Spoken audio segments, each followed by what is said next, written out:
Hello, everyone, and welcome to today's SANS webcast, NIST Recommendations for ICS and IIoT Security, sponsored by CyberX. My name is Carol Auth of the SANS Institute. Today's featured speakers are Phil Neve, VP of Industrial Cybersecurity for CyberX, and he will be moderating today's webcast. And Michael Powell, Cybersecurity Engineer at the National Cybersecurity Center of Excellence at the National Institute of Standards and Technology. If during the webcast you have any questions for our presenters, please enter them into the questions window located on the GoToWebinar interface at any time. Please note that this webcast is being recorded, and a copy of the slides and recording of this webcast will be available for viewing later today and can be found on the SANS registration page. And with that, I'd like to hand the webcast over to Michael. Okay. Good afternoon. My name is Michael Powell. I'm the manufacturing sector lead here at NIST, NCCoE. Today I'm going to discuss NIST recommendations for securing manufacturing control systems using behavioral anomaly detection. A quick overview of our agenda. I will discuss the NCCC overview, cyber risk to manufacturing organizations, why stronger ICS cybersecurity is needed, benefits of behavioral anomaly detection, NIST test beds that were used for the build, the process control system, and the robotics, and I will touch on cybersecurity framework mapping for this build. The NCCoE assembles experts from businesses, industries such as CyberX, which did a great job at helping us with this build, academia, and other government agencies to work on critical national problems in cybersecurity. This collaboration is essential to exploring the widest range of concepts. Our engagement and business model. First, define the problem. We define a scope of work with industry to solve a pressing cybersecurity need. Next, assemble. We assemble the team of industry, government agencies, and academia institutions to address all aspects of the cybersecurity challenge. Next, we build. We come together in a lab to build a solution and document our findings in our NIST documents, which could be a practice guide or a NIST IR. The build is practical, usable, repeatable implementation to address the cybersecurity challenge. Next, we advocate our implementation. Advocate the adoption of the example by going to lectures and speaking with fellow colleagues to have them implement the guide. We currently have 2 manufacturing projects right now, and I will briefly discuss them later. I want to point out the email to engage with us on our projects and to collaborate with us. Excuse me. I will briefly discuss at a high level this NIST IR, Behavioral Anomaly Detection. Securing manufacturing industrial control systems. Right now, as I said, we are in the advocate stage.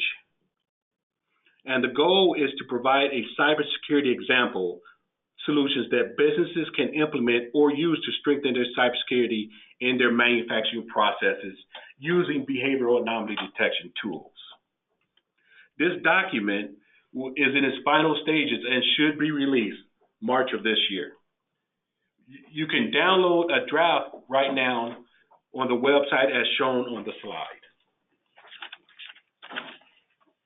For this use case, we use 2 distinct but related manufacturing demo environments, the collaborative robotic system and a simulated processing system, which Phil from CyberX will discuss a little bit more once he talks about the use cases.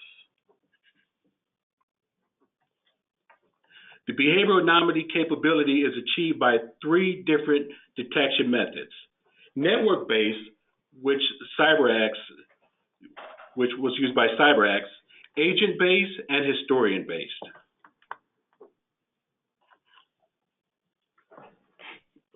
Our goal was to make sure we are addressing cybersecurity risk to manufacturing organizations. Behavioral anomaly detection mechanisms support a multifaceted approach to detecting cybersecurity attacks against ICS devices on which manufacturing process depend on in order to permit the mitigation of those attacks. Introducing anomalous data into manufacturing process can be disrupt operations, whether deliberately or inadvertently. More sophisticated hacking tools and techniques are readily available for download from the internet, and the growing cyber dependency makes it critical for attacks harder to stop.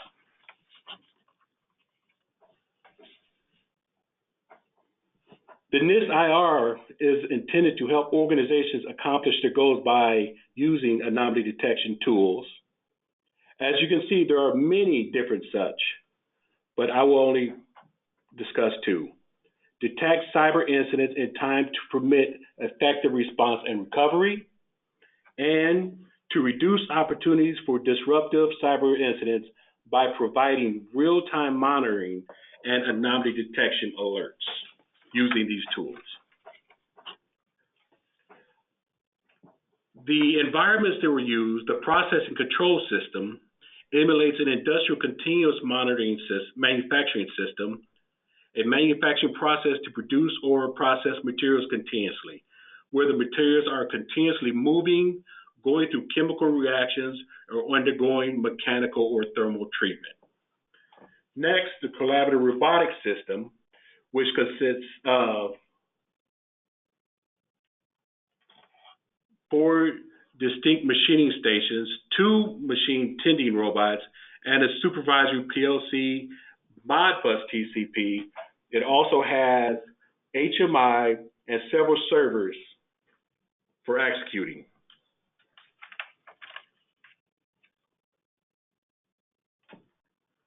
I like the little video here that shows them actually working in action.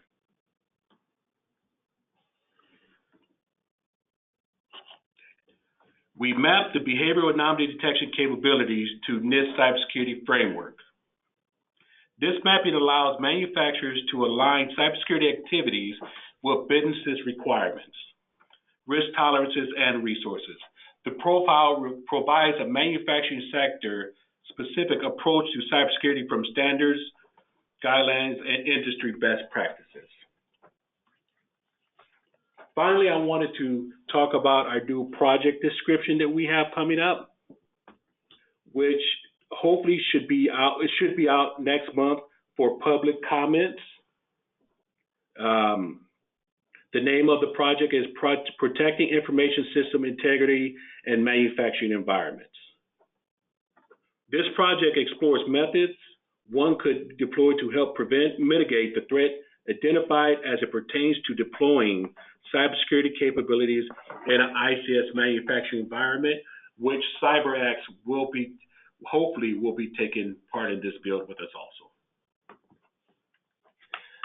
That is all I have. Phil, if you would like to take over. Thank you very much, Michael, and kudos to the NIST and NCCoE team for putting together this project. I think raising visibility for the need for stronger security controls is an important mission, and you guys are doing an awesome job, so thank you. My name is Phil Nere. I am the Vice President of Industrial Cybersecurity at CyberX, and what I'm going to do today is talk a bit about our company, our technology, and how specifically our platform was used to identify anomalies in the NIST testbed environment. I'm going to give you some examples of that. But first, I'm going to start with a little context just about who we are. We were founded in 2013. We're based in Boston, and we're the only firm in our space, ICS security space, that has a patent for its threat-aware analytics.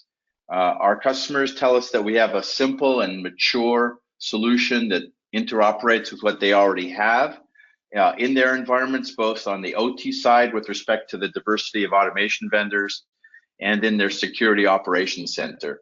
And so the part about the patent is important because that's really what we're talking today. We're talking about behavioral anomaly detection, which requires new and more sophisticated form of analytics than we've used in the past with, for example, signature-based solutions or solutions that require configuration of rules. We're going to talk about that in a few minutes. The part about partnering with industry partners is very important because we believe, and other experts in the field like Gartner agree, that building a unified approach to IT and OT security monitoring governance is important for several reasons. Number one, scarce resources, being able to use them across both IT and OT. And number two, most of the attacks we've seen cross from IT to OT and sometimes the other way around. So having a unified approach helps you more easily spot and investigate those attacks. And finally, the companies that are implementing this type of technology, the large manufacturing and companies in other industries like oil and gas, pharmaceuticals, energy, are looking for a single point of accountability for all of their digital risk. And that includes both IT and OT cyber risk. And here's some examples of the partners that we have been working with. We have the first and only native certified applications for Splunk, the first and only certified native applications for ServiceNow, for the Palo Alto Networks application framework, and we had the first certified native app for IBM QRadar. And so again, you can see that our commitment to helping you unify IT and OT security monitoring in the SOC has been going on for a while. We've been dedicating resources to it. It's not just a marketing campaign. In terms of the challenges we address, there are three core challenges combined with the unified monitoring that I was just talking about. Number one, what devices do I have? How are they connected? How are they communicating with each other? Most of you know that over the years, not all organizations have been doing a great job of tracking what devices they have, what manufacturers, what protocols they're using, what vulnerabilities they have. And so one of the first things that the Security Operations Center needs to know is, what devices are out there, how are they connected, so that we can do a better job of investigating when we get an alert. The risk and vulnerability management part is important because everyone knows there are vulnerabilities in these environments. Some of the devices are 20 years old. Some of them are difficult to patch. Many are still running Windows XP. So how do you prioritize the most important vulnerabilities to protect your crown jewel assets? Because you can't fix everything at the same time. And then the continuous monitoring part is the relevant to the behavioral anomaly detection covered in the NIST report. How do we continuously monitor all network activity so we can quickly identify a breach when it first occurs and quickly respond to it and mitigate its effect before it can get destructive or disruptive. In addition to providing our platform for asset management, risk management, and sorry about that. Okay, I seem to be having a problem here.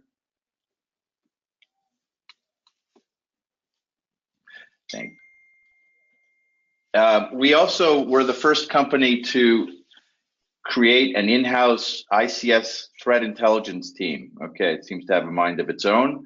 And we've reported nearly a dozen zero-day vulnerabilities across all of the industrial automation vendors you see there at the bottom. So our team is very familiar with these devices across multiple different vendors, across both process control and discrete manufacturing, and across different geographies worldwide. And this intelligence is delivered to our platform through software updates, but also provides very deep information that we use to identify what might look like anomalous activity in our platform. So the threat intelligence enriches the built-in analytics that we were talking about a few minutes ago. In terms of deployment, the system is non-invasive and agentless, so very easy to deploy. It works by monitoring span port traffic, so it's passive monitoring.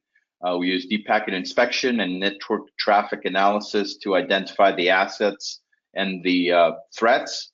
Once you plug it in, that's all you need to do. You don't need to sit down and write rules or download signatures. It's based on a behavioral analytics approach that does not require doing any of that. It's based on the embedded knowledge that's in the system. In terms of the platform architecture, we talked about the key use cases up at the top, and there's a REST API, and as I mentioned, a number of native apps for most commonly used tools you would have in your security stack. The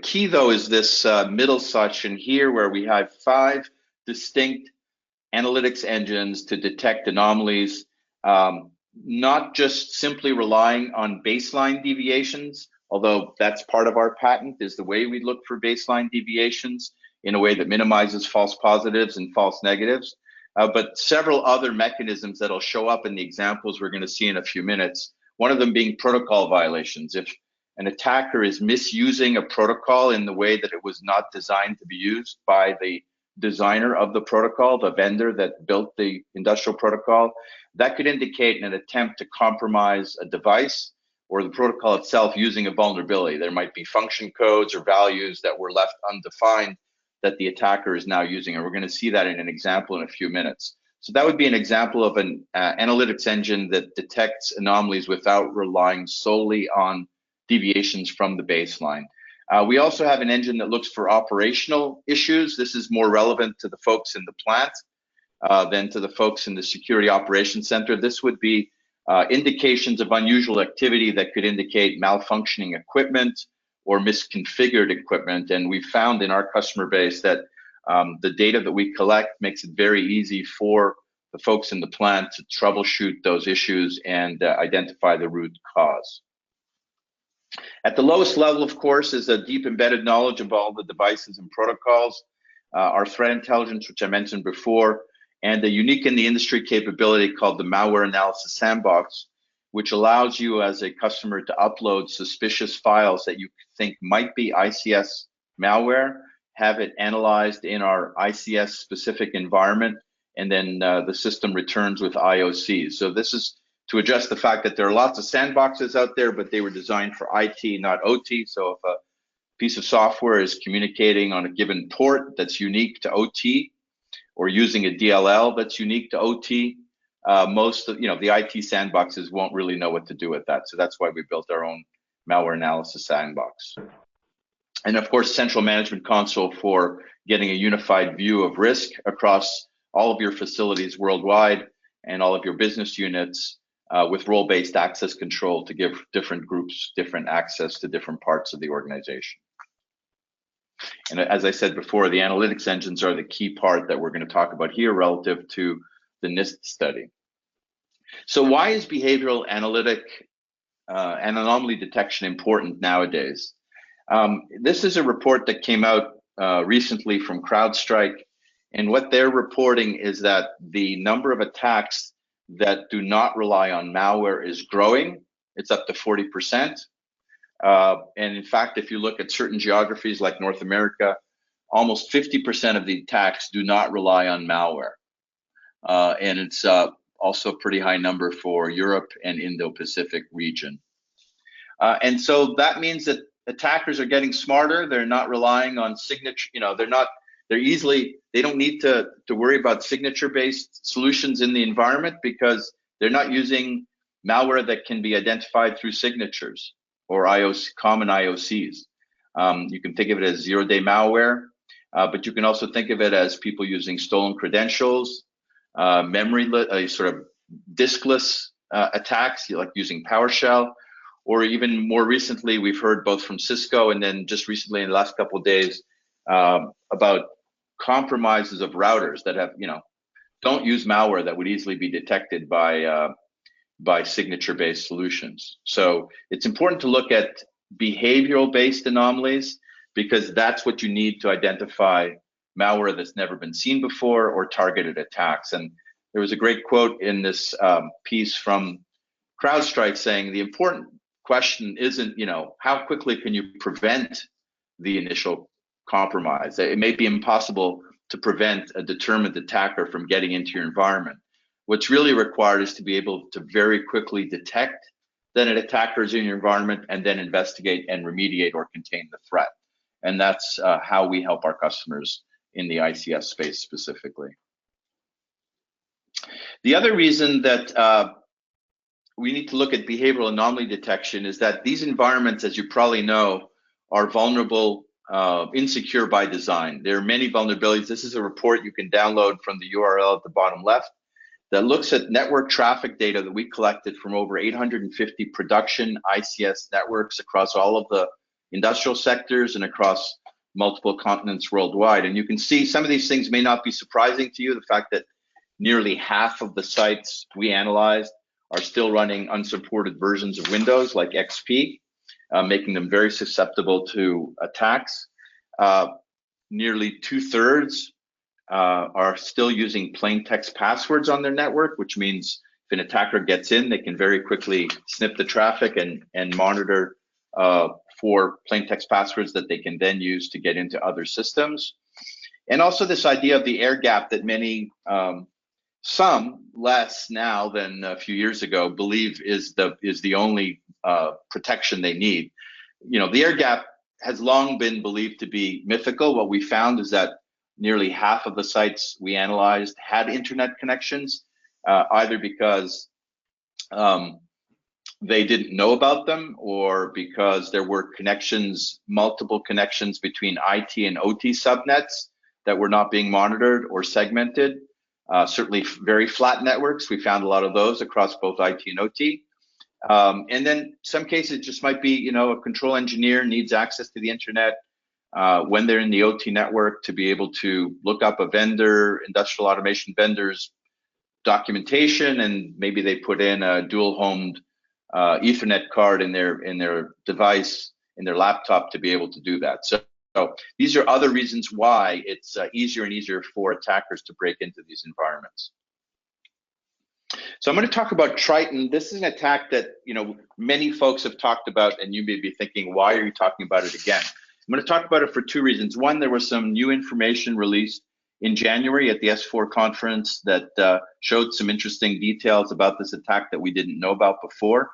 And number two, many of the tactics that the attackers used showed up in the list of anomaly scenarios that NIST put together.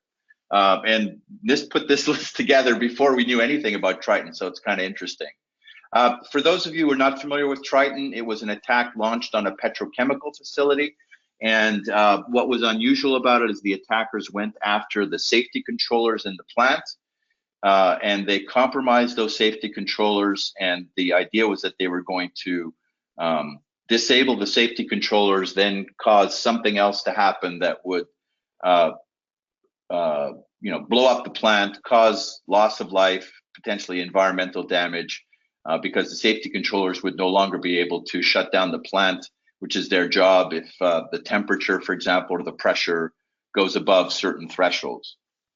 And that's what was unusual and caught the attention of many companies, not just in the petrochemical industry, but in all industries. So I'm just going to go through and show you kind of a quick description of the kill chain.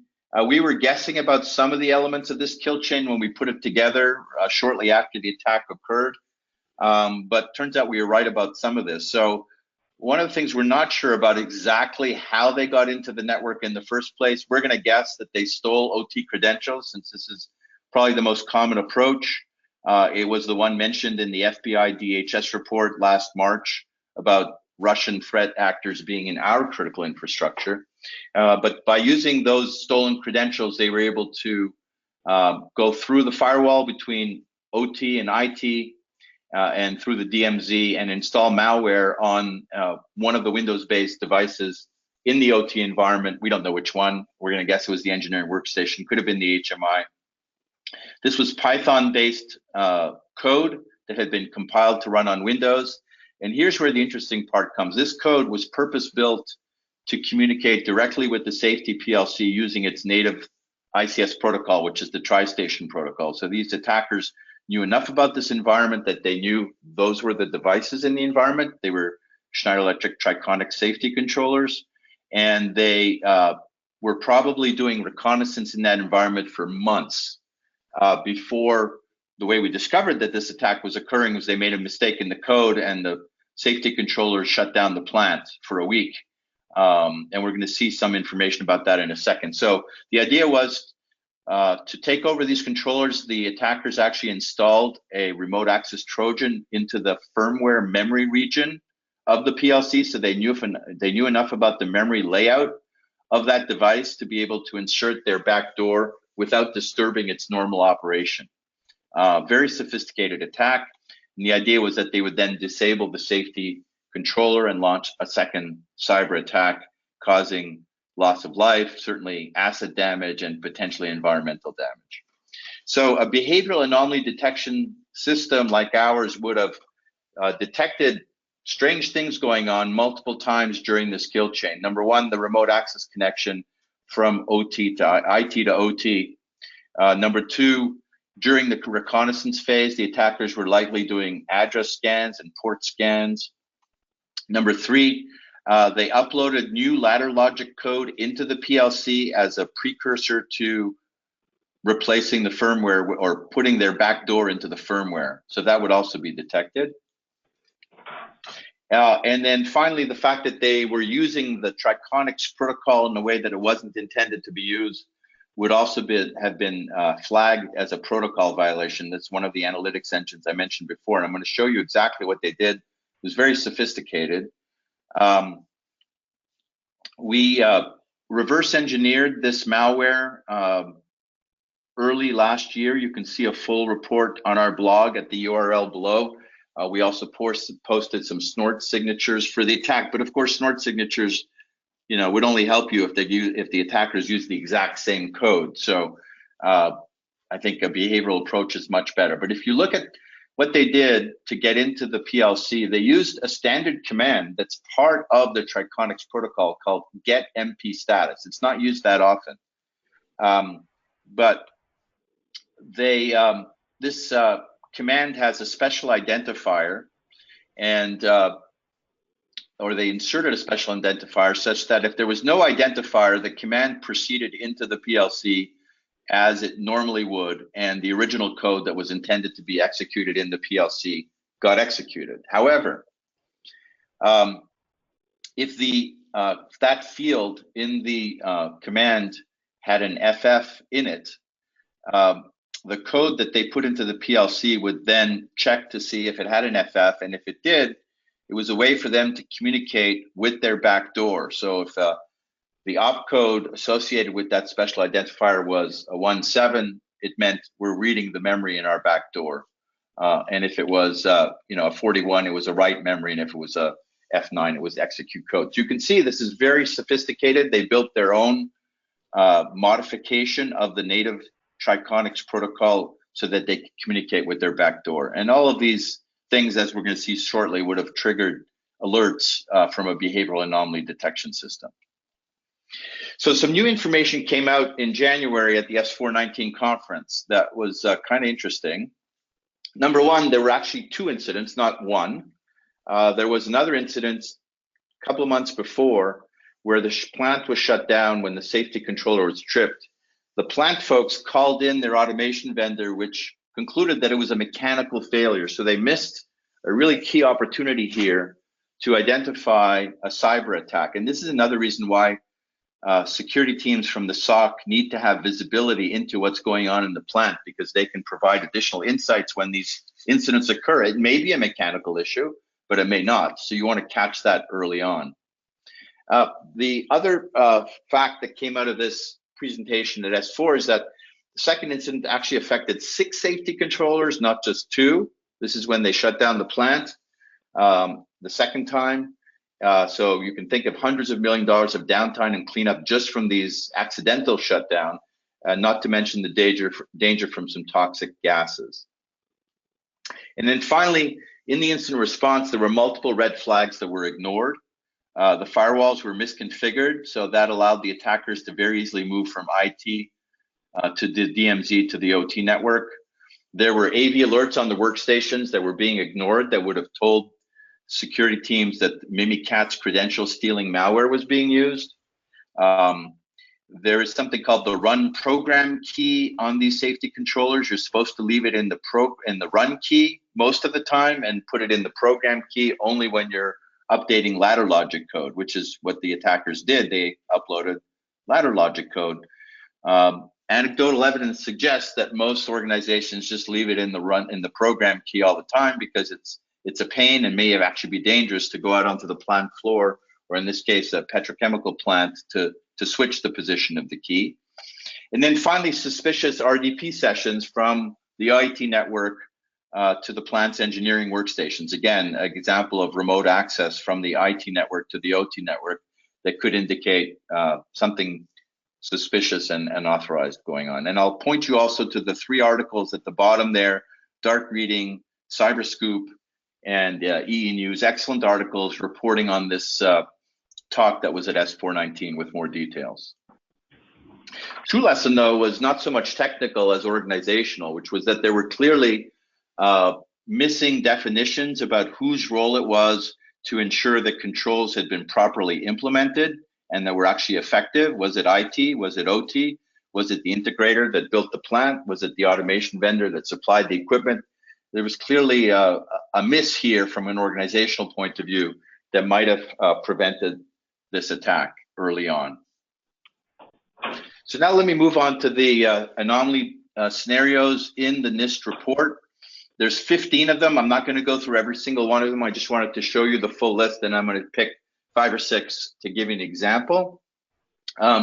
Starting with really easy ones like unauthorized devices connecting to the network and the use of plain text credentials, going to the reconnaissance phase with the scan, remote access session, in this case through SSH, data exfiltration, logic download, and the protocol violation example I was talking about before. And then all the ones below there, we're going to leave you. You can go read them in the report. Denial of service attacks, brute force password attacks. These are also in the report.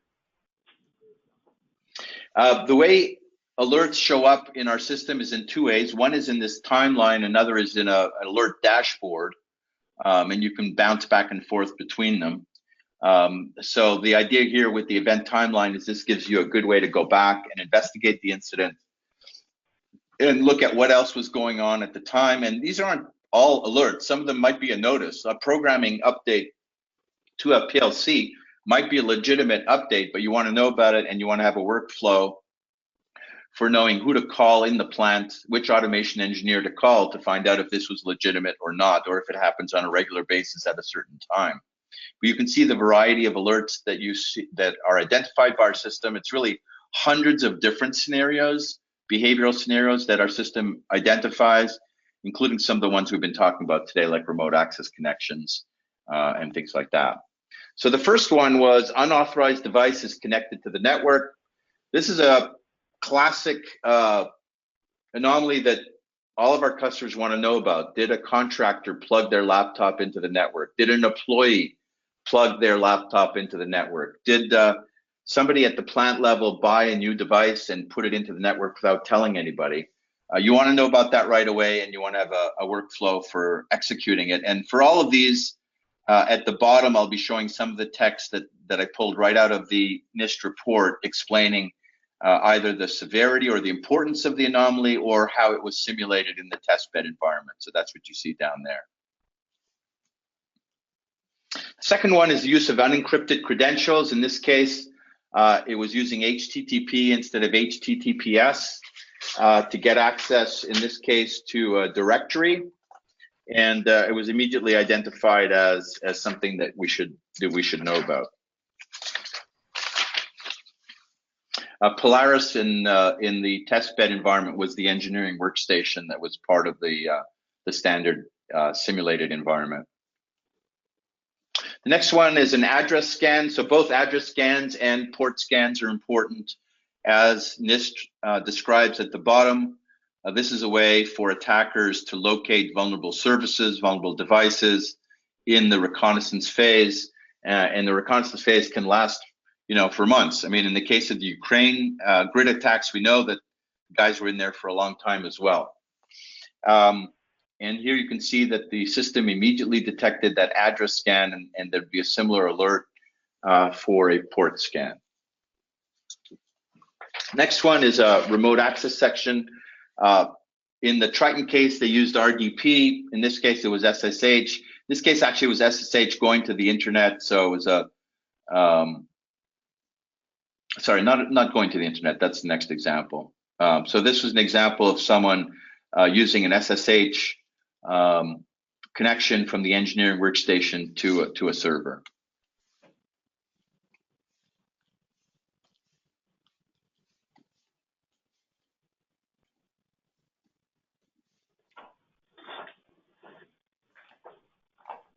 Oops.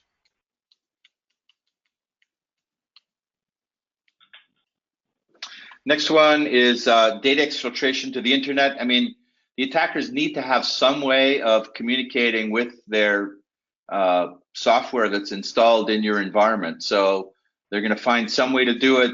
In the case of InDestroyer, which was the Ukrainian grid attack, they used Tor as a way to do it. This scenario was testing the ability to detect someone trying to exfiltrate data using the DNS protocol. It's a good way to do it using DNS because no one really monitors DNS for unusual activity. So this would be a way to exfiltrate data, for example, about what devices are in the environment, what firmware levels they have, and things like that. And then this one, again, if you think about our Triton example, they downloaded or uploaded, however you want to say it, new ladder logic code into that safety controller. And then they used that code to insert their backdoor into the firmware memory region. So in this case, you can see it was, in this case, we were using the Ethernet IP protocol. And at the bottom there, it's explaining how it was simulated using the Allen Bradley software. There's a nice note there about physical access was required in order to change the operation mode from run to remote run. That's that key I was talking about before. And as I said before, often that key is just simply left in remote run. And then finally, the protocol violation, similar to what the Triton attackers did in usurping the Triconix protocol. Here, we're using a simpler example with Modbus, where a function code called 49 was used with Modbus, which is not allowed.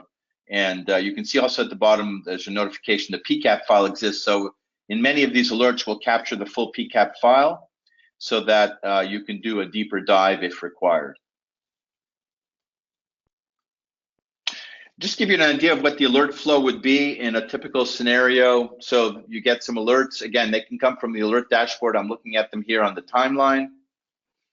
In the case of a firmware update, you can click on that alert and get some more information about which devices were involved. You can then click on those devices and see where they are in the map. So this is a full map arranged by the Purdue model of your devices that we discovered, auto-discovered in your environment. So this is part of the asset discovery phase. But in terms of the incident response phase, once you click on that alert, it'll tell you, yeah, this was the device in question. So you can see how it's connected to the other devices. And then you click on that device and it actually says, and here are the devices that it regularly talks to, in this case, the engineering workstation and the HMI, which kind of makes sense. You can then click further and get details on each of these devices. Who makes the device, what operating system it's running in the case of a Windows device, what protocols is it using, what IP addresses. In this case, you can see there's 2 MAC addresses for this device. And then if you want to find out about the PLC itself, turns out it's an Emerson device, speaking Delta 5. And you can get even further information to find out about the serial number, the version that it's running. Is it an authorized device? In other words, is it a known device to the organization? Does it regularly scan, which in this case, a controller would not, but if it was a more SCADA type device, it might scan as a standard part of what it does.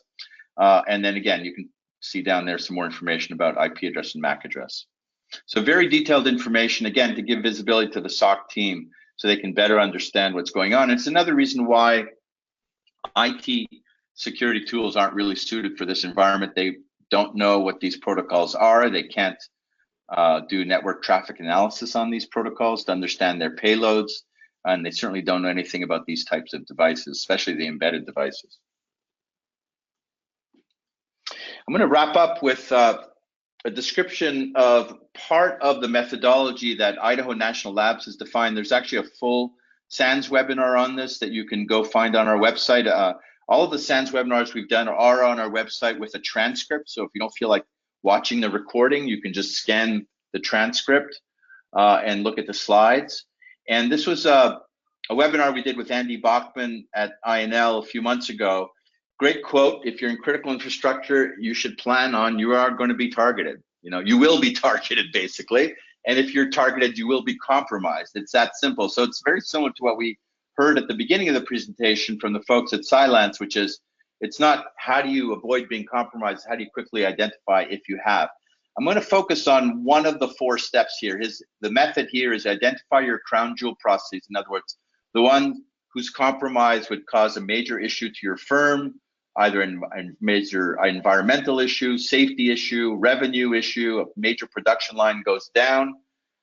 Map the digital terrain, which is essentially build a topology map similar to what I was showing you before of all your devices and how they're connected. Illuminate the likely attack paths, that's the one I'm going to show you about, and then generate options for mitigation and protection. So in our system, when you go to the map, you can pick a device and you can say, you know what, this is my important device. You can either mark it as important or say simulate the attack vectors to this device, which is basically telling the system, knowing what you know about the topology of the network and the vulnerabilities of the network, can you tell me all the different ways ranked by risk that an attacker would use to compromise this PLC that I'm showing you here? The system then goes through and says, I found 3 different ways to get to your device, this PLC number 11. Here they are, ranked by risk, and then draws a picture of exactly what that attack vector or kill chain looks like. And this is also a very helpful way of explaining to your OT folks or to your line of business folks who may not be so technical, to show them the risk to this PLC. In this case, there was a subnet exposed to the internet. There was no segmentation between that subnet and the other subnets. And then there were a bunch of vulnerabilities. So you can then go through and you can simulate how you would mitigate this threat, either by patching those devices or by implementing better segmentation across those different levels. And we call this automated threat modeling, and it's unique in the industry. And again, it's a way to prioritize how you address the vulnerabilities in your OT environment. One of the ways to mitigate these types of threats is by integrating with the firewalls or NAC systems in your environment. In this case, we've done this with Palo Alto Networks, but are also doing it with other vendors such as Cisco and Checkpoint. The idea here is to pick a few key use cases shown in the middle there that when they are detected by our platform, you want to very quickly create firewall rules to block the source of the malicious traffic. So working with our customers, we picked 5 use cases, many of which we've talked about in this webinar, including PLC stop commands, which can break production, obviously. And what this allows you to do is very quickly, our platform will generate new firewall policies. An admin is still in the loop. Admin still needs to approve the policy and deploy it, deploy them to all the firewalls in the environment, the relevant firewalls. But it's a very quick way of streamlining that time between detecting a threat and preventing the threat. The other thing we've done in integrating with Palo Alto Networks is something we call granular network segmentation. The idea here is by monitoring the traffic, we can identify all the devices, what protocols they are using, which ones are authorized and unauthorized. And you can use this as a way to create segmentation policies in your Palo Alto network environment. So the idea is many organizations are now looking at how they can better segment their OT networks, but in order to segment them, you need to know which devices you have and how they communicate with each other, so you can make sure that the right devices are communicating with each other and the ones that shouldn't be communicating with each other aren't. And that's the second aspect of the integration we've done here, something that Palo Alto calls Dynamic Access Group, or DAGs, which is a way to create policies that are based on groups that can change dynamically. Like, example, all the Modbus devices should be able to talk to each other, but a Modbus device shouldn't be able to talk to a Emerson device, for example. The third level of integration is with something that Palo Alto has developed called their App Framework, which was recently renamed to Cortex. This is a way of analyzing data that's already being collected by the Palo Alto appliances you already have. So if you already have Palo Alto appliances in the right spots in your network, what this allows us to do is to take the traffic from those devices and do much of the analysis I've talked about here today. And you can download this app from the Palo Alto Networks Marketplace. And again, we're the first and so far the only vendor to have done this with the app framework. Quick note on our customers, 2 of the top 5 US energy utilities in the US, names you would recognize, but also some of the largest companies in pharmaceuticals, chemicals, pipelines, gas distribution, and not just in the US, also across Europe and Asia Pacific region. And I'm going to give you an example of one of them. This is First Quality. They are a specialty paper manufacturer based in the US with plants across the US. And you can see here the benefit for them is the visibility that we give the SOC into their OT environment so they can apply unified security monitoring and governance. And specifically, they're now monitoring over 8,000 devices. They're using our centralized management system to give them global visibility at the SOC level. And they've integrated our platform with their existing SIM. In this case, it's QRadar, their orchestration system. In their case, it's Simplify, and their Palo Alto Networks infrastructure. So in summary, what our clients tell us is we have the most mature and most interoperable solution, help you at multiple levels. At the strategic level, reduce risk. At the tactical level, gain visibility, allow you to prioritize your mitigations and to be able to detect and respond to threats quickly. And at an operational level, to very quickly integrate with your existing environments, both at the OT level in the plants and also in your SOC, in a way that's non-intrusive and agentless. And we have some time remaining, so I'm going to look at the questions in a second, but for more information, I'll direct you to our resources page, where you'll find a complete knowledge base consisting of our threat and vulnerability research presentations we've done at Black Hat, the global ICS and IoT risk report I referred to earlier, presentation on how to, an ebook on how to present OT risk to the board, and an executive guide to NISD, which is the first compliance directive directed towards critical infrastructure environments, came out of the EU. And then a bunch of events there where you can see us in the next few months. You can also download 2 chapters from Hacking ICS Exposed, which is the Bible in the industry for understanding the differences between IT and OT security, and a great way to get started if you're new to the field. And that's it for now. So let me take a quick look at the questions. We're doing great with time.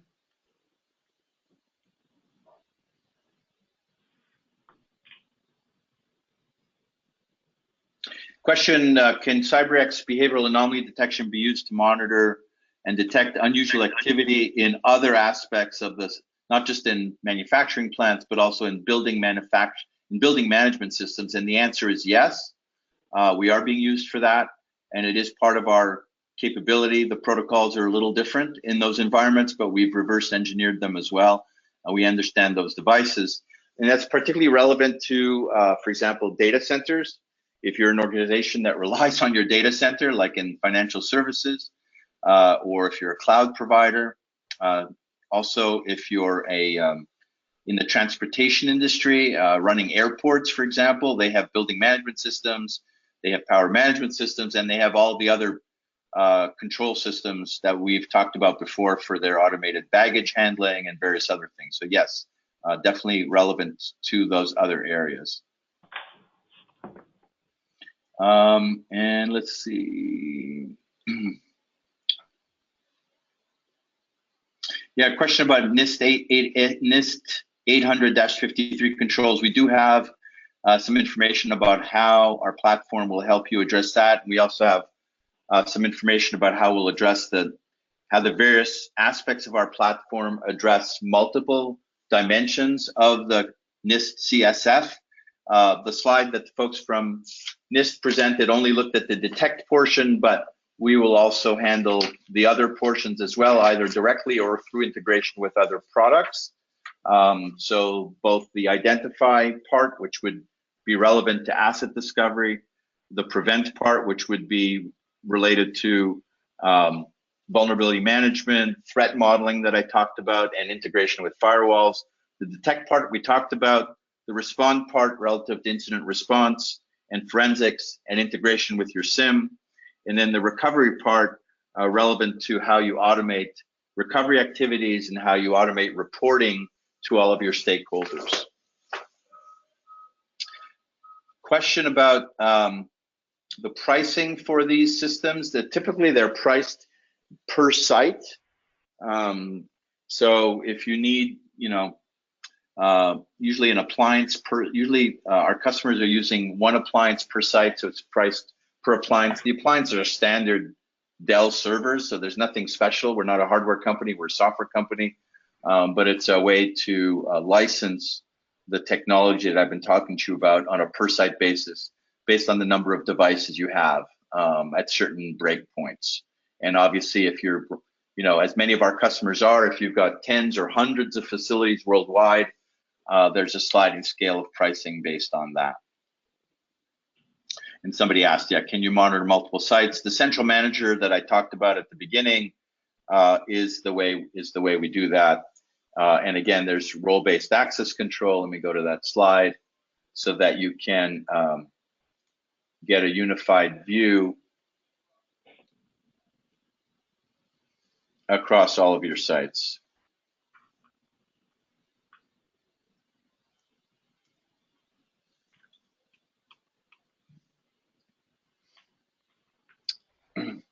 One nice thing about our central management also is that you can set up logical zones to monitor. So you might have devices being monitored on one part of the plant by one appliance and another part of the plant by another appliance. But you want to think of them as a single logical zone. For example, a given production line system has the mechanism for defining logical zones. Hey, Phil, it's Carol. I just want to let you know we aren't seeing your screen currently. Oh, okay. Thank you for letting me know.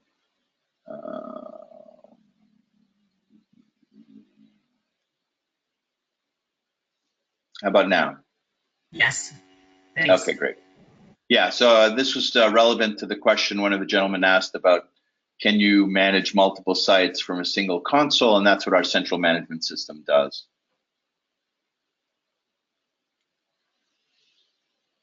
I think I'm going to wrap it up here, unless there are other questions or anything from the folks.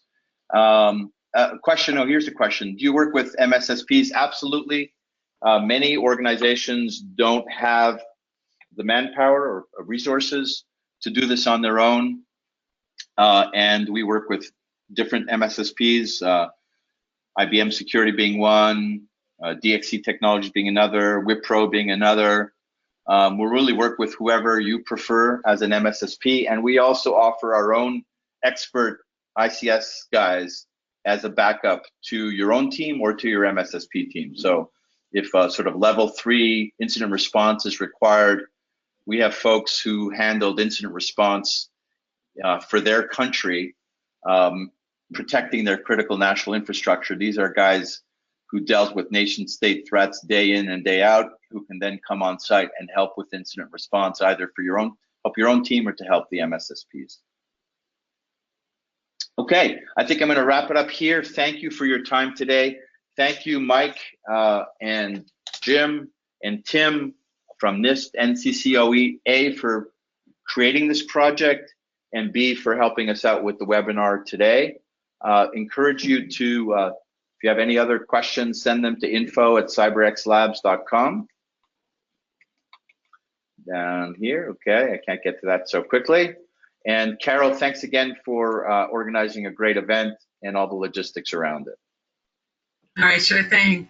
And thank you so much, Phil, Michael, Jim, and Zimmerman for Jim and Tim for your great presentation, and to CyberX for sponsoring this webcast, which helps bring this content to the SANS community. To our audience, we greatly appreciate you listening in. For a schedule of all upcoming and archived SANS webcasts, including this one, please visit sans.org/webcasts. Until next time, take care, and we hope to have you back again for the next SANS webcast.